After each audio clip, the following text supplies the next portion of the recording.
안녕하세요. 이 시간에는 여러분들과 함께 아브라함의 생애를 나누려고 합니다. 아브라함은 어떤 사람이었습니까? 창세기 11장부터 25장까지 아브라함의 이야기가 나와 있습니다.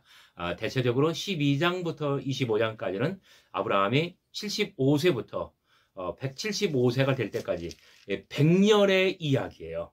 이 100년의 아브라함, 75세부터 175세까지 100년의 아브라함, 저와 함께 아브라함의 인생 여행 떠나볼까요?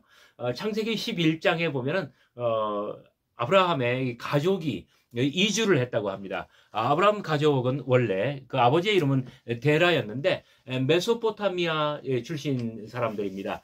그러니까 인간의 4대 문명 중 하나가 바로 메소포타미아 문명 아니에요? 어디냐면 제가 지도책으로 볼게요.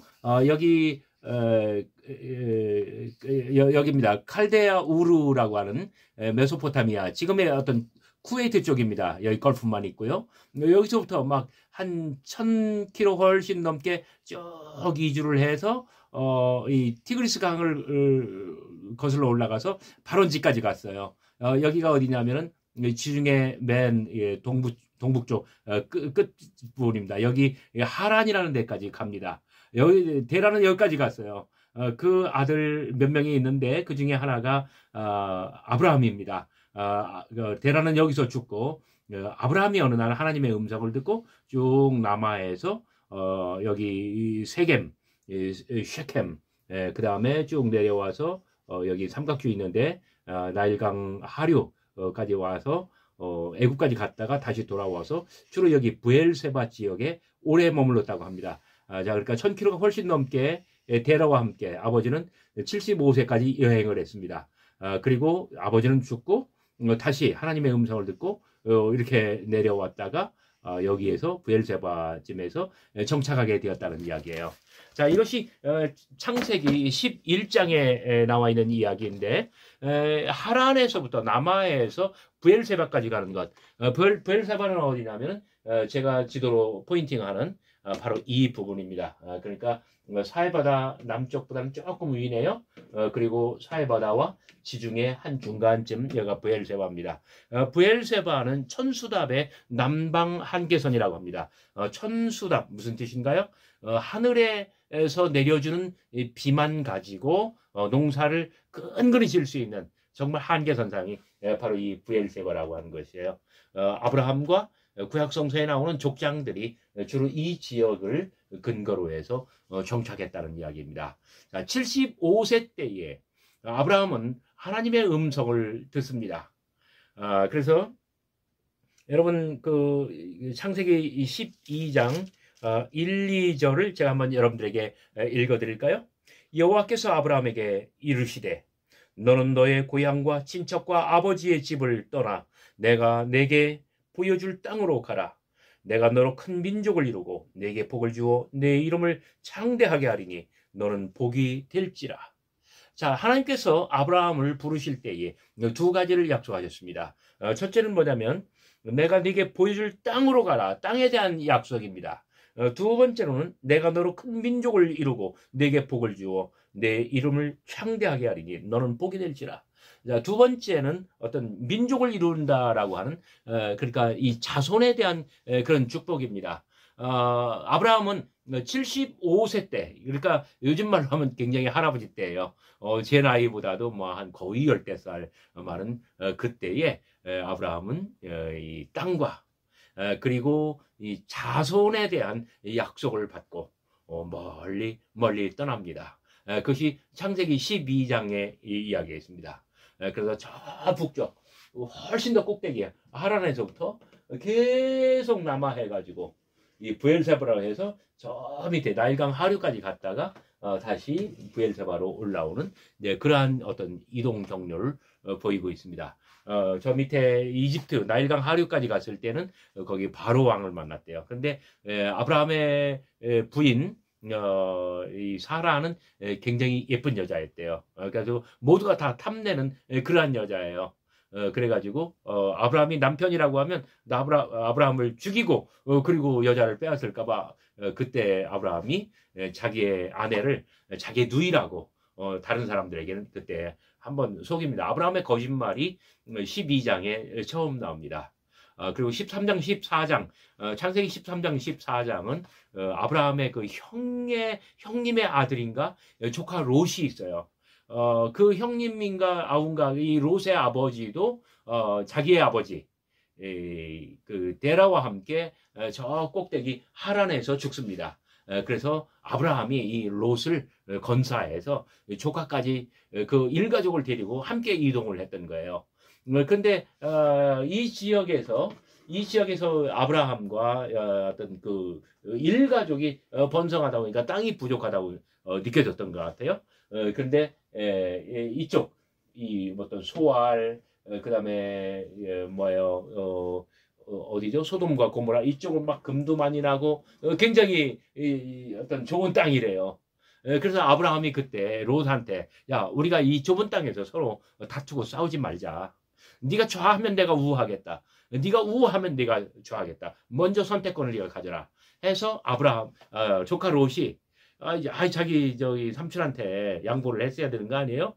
그런데 그때 잔머리를 굴렸어요. 그래가지고 이쪽에 금도 많이 나고 막 이쪽 보성만이라고 이쪽이 좋은 땅이니까 제가 이쪽 가겠습니다. 그래 그렇게 해라. 아브라함이 양보를 합니다. 그래서 이 롯은 조카는 이쪽 지역에 정착하게 됐다는 이야기예요. 그런데 14장에 가면 여기서 이 롯이 굉장히 정착하는 과정에서 어려움을 겪고 이 사람들한테 토스를 당하다가 결국 어떤 죽음의 고비를 맞이합니다. 그때 아브라함이 와서 많은 사람들을 이끌고 와가지고 이 적들을 물리치고 롯을 구해주는 이야기가 나옵니다. 그런데 이제 14장 창세기 14장에 가면은 아브라함이 이쪽으로 돌아와가지고 결국 거기서 멜기세덱이라고 하는 어떤 그 제사장을 만납니다.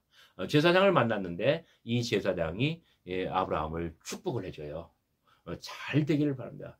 너는 여기서 아주 많이 번성하고 어떤 축복의 어떤 복의 사람이 되어라. 행복의 사람이 되어라. 이렇게 말할 때 아브라함이 너무나 감격했어요. 그래가지고 자기가 이 지역에서 벌어들이는 모든 소산물의 10분의 1을 멜기세덱에게 바칩니다. 그래서 근데 이 멜기세덱은 굉장히 신비로운 사람이었대요. 어떤 질서, 어떤 반차, 어떤 그 계통을 타고 내려온 사람인지 알 수 없을 정도로 신비로운 사람이었는데 그때 아브라함은 멜기세덱을 만나고 아주 굉장히 뭐랄까요 마음의 위안을 얻고 평온함을 얻습니다. 자 아브라함이 하란에서 출발할 때 하나님의 음성을 듣고 출발할 때는 75세였습니다. 근데 이후에 정말 많은 일을 겪어요. 그러니까 저 밑에 이집트에 갔을 때는 자기 아내를 누이라고 파라오에게 속였고요. 또 이 조카와 다툼이 어떤 갈등이 생겼을 때는 서로 합의해서 조카에게 모든 것을 양보하면서 그런 문제를 해결했고요.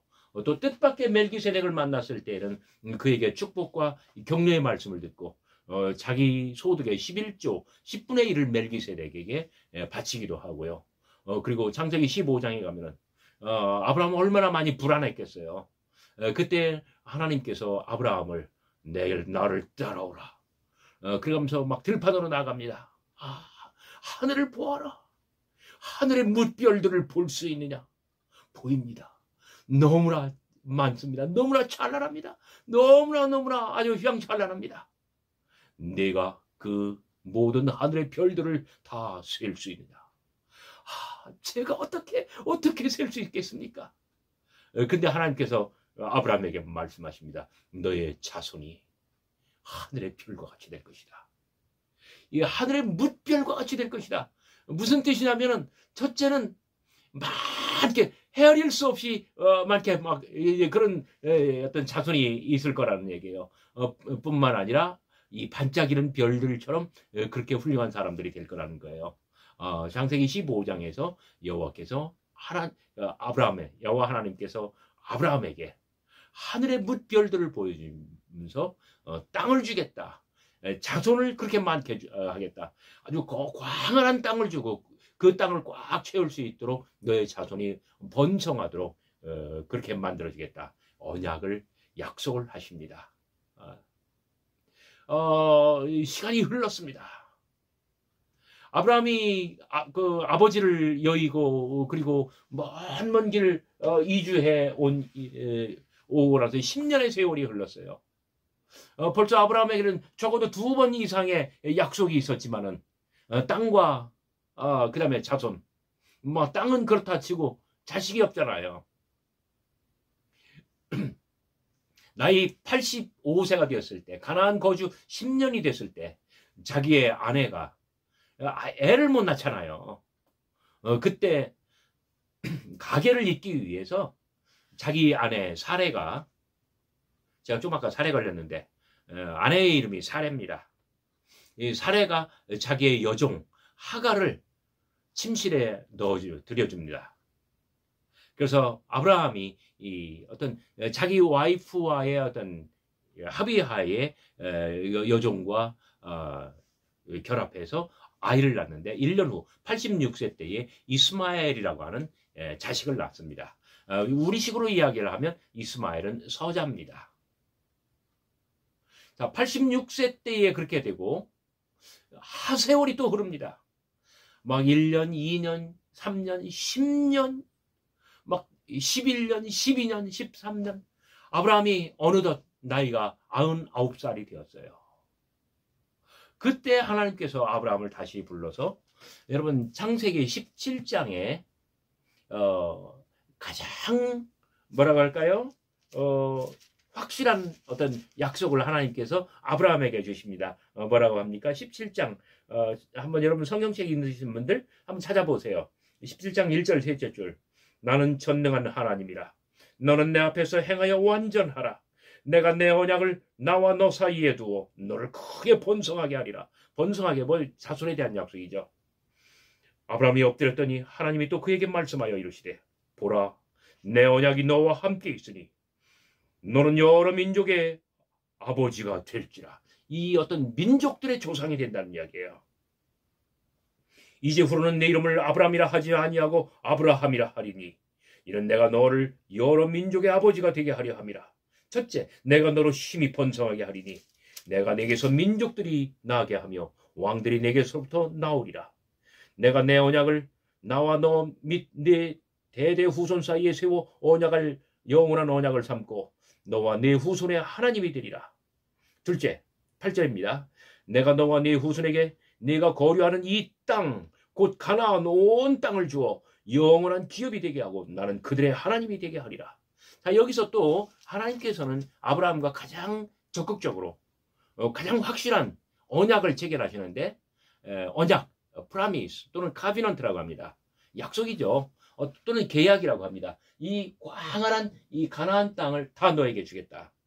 그리고 여기에서 너의 후손들이 아주 창대하게 되고 여기서 여러 민족들, 많은 민족들이 나오고 넌 그 조상 민족들의 아버지가 될 것이다. 창세기 15장에서 아주 대단히 큰 뭐랄까요? 그런 가장 확실한 창세기 17장에서 그런 약속을 주십니다. 그러면서 9절 하나님이 또 아브라함에게 이르시되, 그런즉 너는 내 언약을 지키고 네 후손도 대대로 지키라. 너희 중 남자는 다 할례를 받으라. 할례가 뭐냐면은 이렇게 남자들, 우리 남학생들 친구들 포경 수술했나요? 이게 이 어떤 전통적인 할례가 바로 그거예요. 우리는 그 의학적으로 또는 그 보건상의 어떤 보건학적으로 그런 포경 수술을 합니다만은 옛날 유대인들은 사내 아이가 태어나면요 8일 만에 막 정말 그 아이를 이렇게 눕혀놓고요 돌을 가지고 그 어떤 살을 찢어가지고 포경 수술하는 게 얼마나 큰 충격을 애기한테 주는 거예요. 그렇잖아요. 그러면서 이것이 바로 너와 나 사이의 언약의 표징이다. 그러니까 아브라함 때부터 모든 유대인들 남성들은 이 할례, 이 포경 수술을 하는데 그냥 우리는 의학적으로 보건학적으로 어떤 수술이지만 그 사람들에게는 이것은 아주 거대한 종교 의식이에요. 그러니까 어떤 아브라함의 후손이다. 하나님께서 약속을 해서 형성된 그런 어떤 민족의 후예다 이런 뜻에서 그들은 이 할례를 행한 거예요. 그래서 그 이후에 말씀이 쭉 나오고 그 다음에 특히 15절 이후에는 이 부인 사라에게도 아들을 낳을 것이다. 아들을 낳을 것이다. 그러면서 막 어마어마한 그 약속을 주셔요.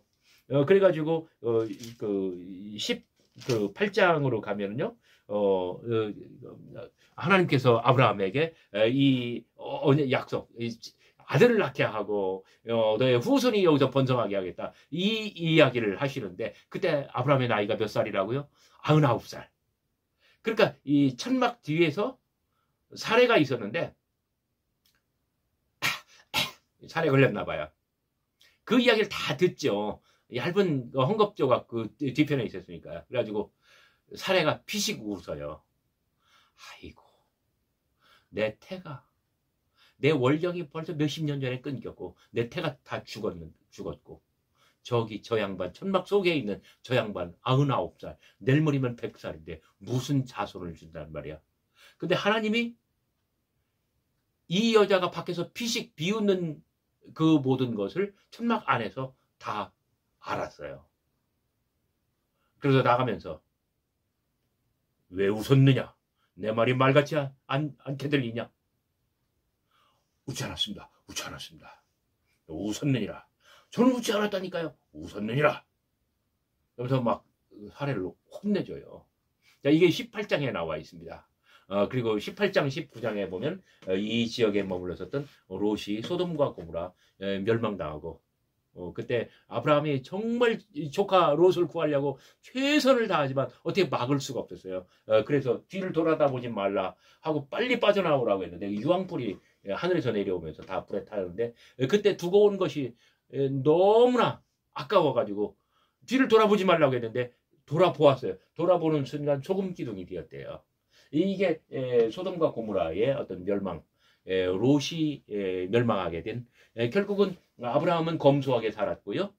적당히 부자가 되었어요. 그런데 롯은 여기서 너무나 금, 은, 보화, 너무나 큰 부를 축적하고 여기에 어떤 사치, 향락, 퇴폐 이런 걸로 말미암아 하늘에서 불벼락이 떨어져 여기가 멸망할 때에 구출하려고 했으나 그런데 뒤를 돌아보지 말고 그 황급히 어떤 탈출하라고 했지만 그러나 뒤를 돌아보면서 결국은 뭐랄까 소금 기둥이 되고 말았다고 해요. 그리고 20장에 오면 다시 돌아와 가지고 그날 아비멜렉이라고 하는 어떤 왕을 만나는데 그때 아브라함은 또 자기의 와이프를 빼앗길 위기에 놓입니다.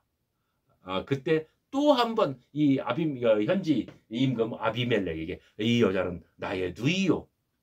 그래서 누이인 줄 알고 이렇게 아비멜렉이 그 여자를 취하려고 했는데 자꾸 모든 일이 다 안 돼요. 그때 아비멜렉이 깨달아요. 아, 이 사람이 보통 사람이 아니다. 누군지 바르게 대라. 그랬더니 자기 와이프라고 실토를 하는 거예요. 그리고 아브라함이 두 번이나 성경에 보면 거짓말을 한 것으로 나옵니다.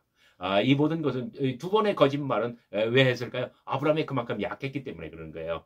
자기가 언제 죽을지 모르고 또 자기 와이프를 또 어떻게 될지 모르고 자, 이런 모든 어떤 과정을 겪고 나서 21장 창세기 21장에 아브라함이 100세가 되었을 때에 자기 부인 사라에게 이삭을 낳게 됩니다. 그리고 어떤 첩이었던 하갈과 첩의 자식 서자 이스마엘을 내쫓습니다. 그리고 창세기 22장에 가면은 하나님께서 자 이삭을 얻었는데 자 재산도 많아졌어요. 아들도 하나 생겼어요. 100살에 얻은 아들.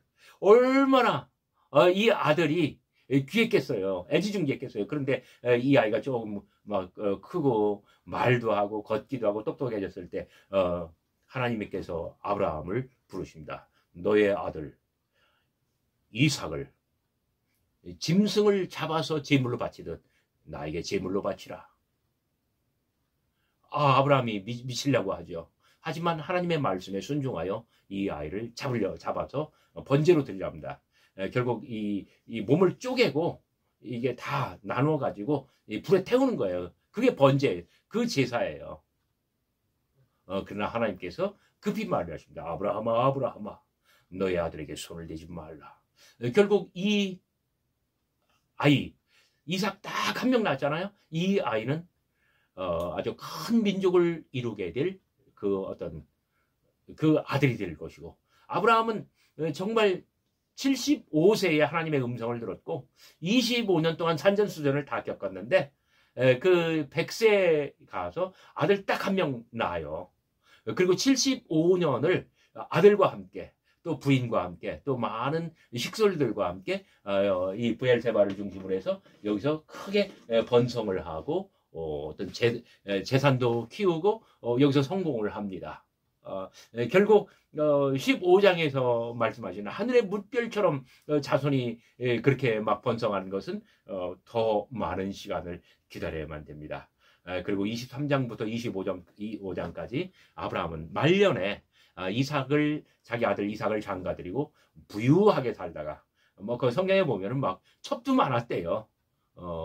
굉장히 부유하게 잘 살다가 175세에 운명하게 되고 늙어서 정말 편안하게 죽게 되고 자기를 대신해서 자기 아들 이삭이 이제 어떤 가계를 이어가게 되었다는 이야기합니다.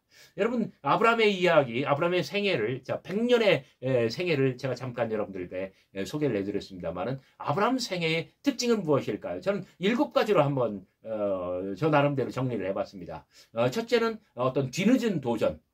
75세에 그때까지 자식이 없었는데 75세 아버지를 잃고 홀로서기에 들어가야 하는 그 단계에서 그런 어떤 신의 음성을 듣고 이 저 북쪽 끝단에서부터 내려와가지고 이집트까지 갔다가 되돌아와서 이 브엘세바를 중심으로 이 가나안 땅 팔레스타인에 정착하게 됩니다. 그 두 번째 특징은 어떤 희망의 불꽃, 이 어떤 타오르는 심지, 이 불꽃이 타오르는 그 심지는 무엇이었을까? 그 뒤늦은 나이에도 도전을 멈추지 아니하고 정말 그 새로운 세계, 새로운 환경, 낯선 땅, 그리고 다 모르는 사람들이에요.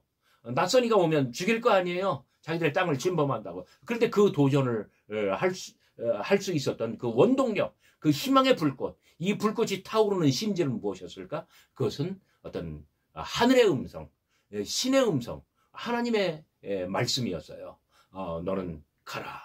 내가 내게 지시하여 보여줄 땅으로 가라. 내가 거기서 아주 그 모든 땅을 너에게 주고 거기서 너의 어떤 후손이 번성하여 큰 민족이 되게 하리라.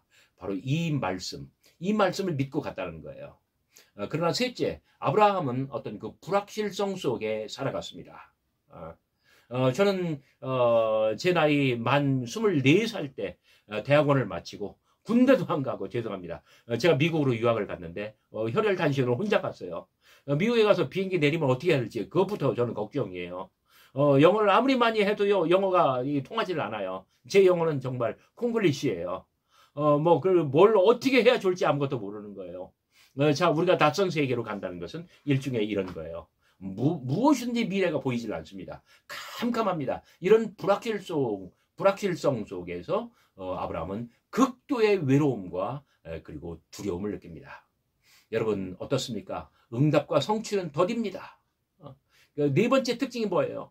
75세 때에 땅과 자손에 대한 약속을 받았지만은 그 사이에 얼마나 산전수전을 다 겪어야 되고, 이 10년, 20년, 25년, 4반세기가 다 가야 결국 아들 딱 한 명 얻어요. 그토록 어떤 응답은 더디고 성취는 쉽게 오질 않습니다. 아들을 하나 얻었습니다. 이삭을. 그런데 이 이삭을 이 칼로 다 잘라가지고 막 다 이렇게 여러 개의 토막으로 내서 불에 태워서 하나님께 바치라고 합니다. 이런 어떤 비인도적인 이해할 수 없는 그러한 어떤 하늘의 뜻, 어떻게 된단 말이에요. 어떤 위기는 끝이 없어요. 응답과 성취는 더딥니다. 아예 안 올 것 같아요. 25년 동안. 그리고 마침내 아들을 하나 얻었는데 그 아이를 칼로 다 쪼개서 불에 태워가지고 제물로 바치라고 합니다. 그다음에 다섯 번째 특징은 뭐냐면 어떤 아브라함의 연약함입니다. 그리고 롯에게 네가 좋은 땅을 먼저 택해라라고 했을 때 어떤 겸손, 아브라함의 약함 때문에 어떻게 해요? 자기가 약하기 때문에 자기 와이프를 누이라고 2번이나 속이는 거 아니에요? 그토록 이 사람은 비굴 하고 그리고 때로는 잔머리를 굴려야 합니다. 우리가 힘이 없을 때, 우리가 가진 것이 없을 때, 우리가 약할 때 언제나 우리는 그렇게 살아갈 수밖에 없어요. 아브라함의 생애는 우리네 모든 인생들의 하나의 프로토타입, 어떤 전형이라는 점입니다. 그래요. 아브라함은 약한 사람이었습니다. 때때로는 겸손했지만 그러나 다른 이면으로는 비굴했고 잔머리를 굴릴 수밖에 없는 그런 사람이었습니다. 자, 6번째, 아브라함은 그럼에도 불구하고 아브라함의 어떤 생애를 지탱하게 하고 25년 만에 아들을 얻게 되고 그리고 그로부터 또 75년 동안이나 자 25년은 기다림의 세월, 75년은 어떤 향유하는 세월, 이 모든 것을 지탱하게 해주는 하나의 어떤 요인이 있었습니다. 그것은 무엇이냐면 아브라함이 어디를 가든지 돌로 단을 차곡차곡 쌓고 그것을 제단으로 해서 그때 하나님 앞에 제사를 드리고 예배를 드렸다고 하는 점이에요. 자, 이런 의식, 그래서 성당에 다니는 사람들은 미사를 드리는 거고요. 교회를 다니는 사람들은 예배를 드리는 것이고요. 그 불교 사찰에 가는 사람들은 법회를 하는 거예요. 자, 이런 어떤 종교의 의식은 사람들로 하여금 내면에 확신을 주고 그리고 자기가 믿는 그 어떤 교리나 신념이나 자기의 믿음에 대해서 더욱더 확고하게 공고하게 만들어주는 그러한 특성이 있습니다. 이것은 모든 종교학자들이 이야기하는 부분이기도 합니다. 자, 마지막으로 아브라함은 이렇게 결론을 내릴 수 있을 것 같아요. 믿음의 사람, 이 신념의 사람, 이 희망의 사람이었습니다. 아브라함의 어떤 인생에 있어서 저보고 하나의 키워드를 한번 말해봐라 라고 한다면 저는 도전과 인내라고 말할 수가 있을 것 같습니다. 도전과 인내. 75세 때에 그때 어떤 희망을 꿈꾸고 먼 미래에 이루어질 그 아득한 그 놀라운 비전을 마음속에 어떤 불타오르는 그러한 희망으로 삼았다는 점 얼마나 놀라운지 모릅니다. 그러나 이 희망은, 이 꿈은, 이 비전은 쉽게 이루어지지 않습니다. 기나긴 세월이 필요하고 먼 어떤 과정이 필요하고 그리고 수없이 많은 위기와 도전의 상황이 다가올 거지만 그러나 아브라함은 끝내 인내하였고 마침내 성취하였고 그리고 하나님께서 자기에게 주신 그 모든 약속, 그 자기가 바라던 것, 자기가 원하던 것, 자기가 가슴 설레게 정말 간직했던 그 모든 꿈과 희망을 다 이루었다는 것입니다.